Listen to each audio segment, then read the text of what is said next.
Dear friends, welcome to this week's virtual Drasha. This week we have the incredible privilege of Parshas Mishpatim. And the bulk of the Parsha really deals with tort law, the laws of damages, obligations of interpersonal conduct, the concept of tzedakah, or the obligation of tzedakah, of being charitable, kind, empathic, loving to one another. But towards the end of the Parsha, the Torah reverts back to the narrative of Kabbalah Torah, Sinaitic revelation. And doesn't just revert back, but really goes back to one of the most incredible and overwhelming parts of Kabbalah Torah. In Parachav Daled Pasuk Zayin, chapter 24, verse 7, the Torah says, Kol asher diber Hashem Naaseh v'nishma.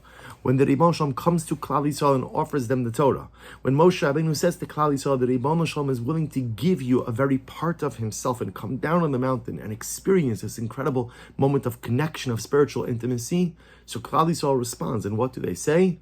Whatever HaKadosh Baruch Hu says, Naaseh v'nishma, we will do and we will listen. The ultimate statement of blind faith. Klal Yisrael doesn't ask, okay, what's in it? Give it to us for a couple of days. We'll review it, show it to our attorneys. We'll think about it. Let's look at the fine print, look at the big print, look at it. Klal Yisrael says, you know what? If HaKadosh Baruch Hu is offering it to us, Kol asher diber Hashem Naaseh v'nishma. Whatever HaKadosh Baruch Hu is giving us, we're in. We're in. Naaseh, we are committed. V'nishma, we'll hear later on, ultimately, again, what it has to say. The question that everyone kind of has when they look at this is, how do you get to that level, right? In other words, at the end of the day, what do I want more than anything in life? I want to be Naaseh v'nishma also. I want to be all into my Yiddishkeit. I want to be all in my commitment to HaKadosh Baruch Hu.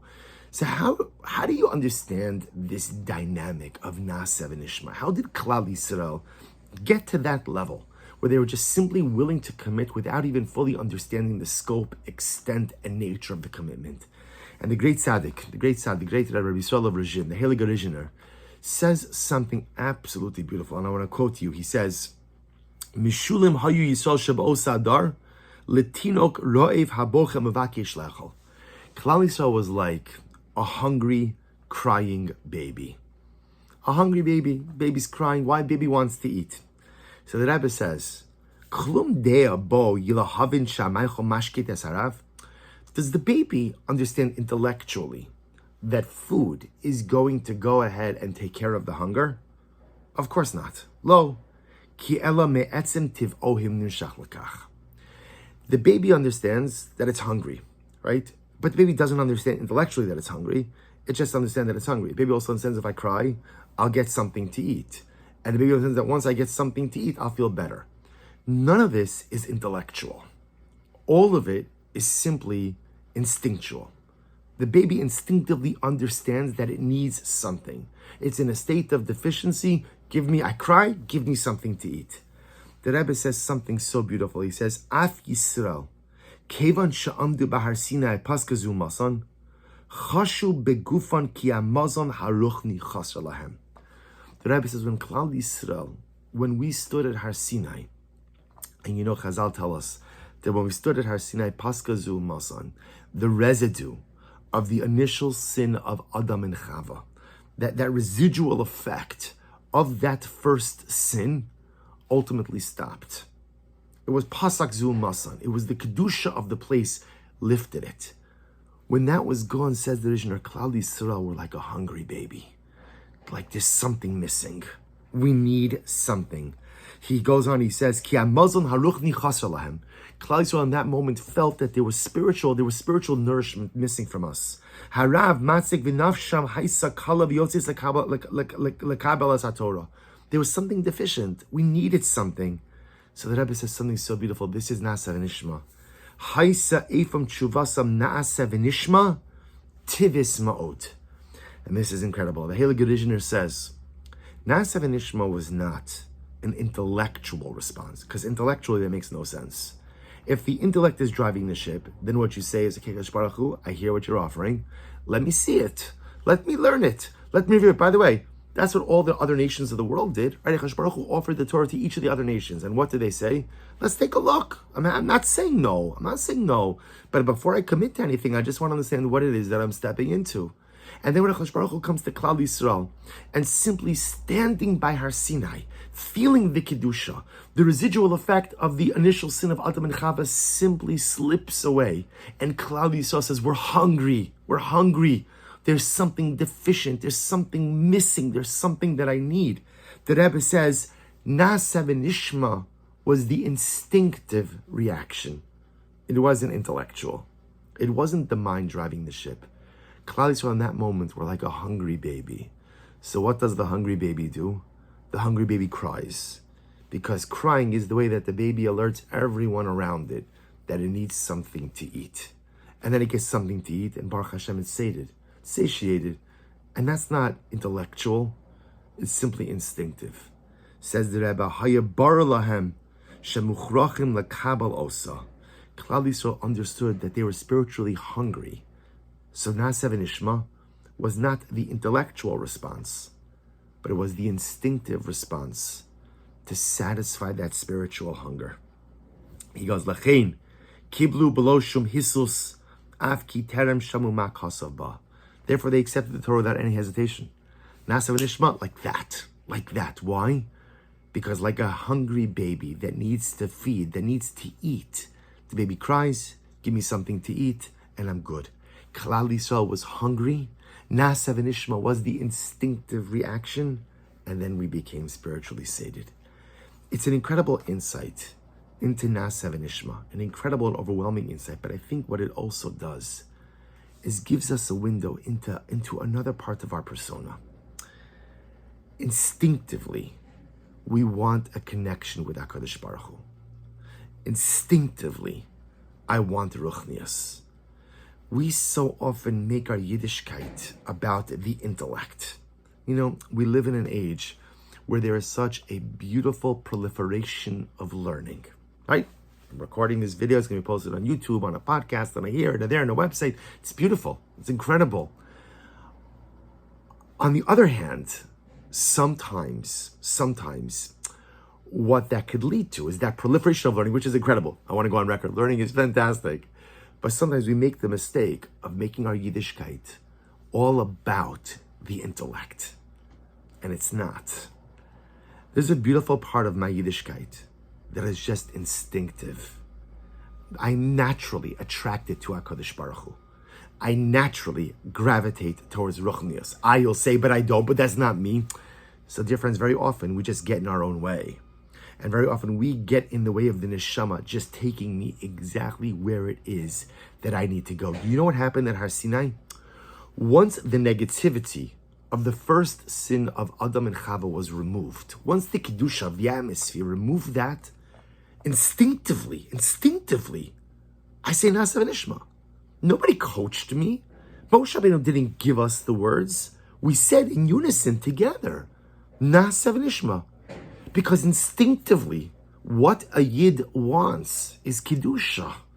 Instinctively, what a Jew wants is connection to HaKadosh Baruch Hu. And instinctively, by the way, we don't say Naaseh v'esh. We didn't say it in the singular. We said it in the plural, Naaseh v'nishma. Because instinctively, what a Yid wants is Achdus, is unity. We so often think that like we have to go and find Ruchnius. We have to go and find connection to HaKadosh Baruch Hu. We have to go and strive for Achdus. And says the Heilige Rishner, what we learn from Naaseh v'nishma is instinctively, you want those things.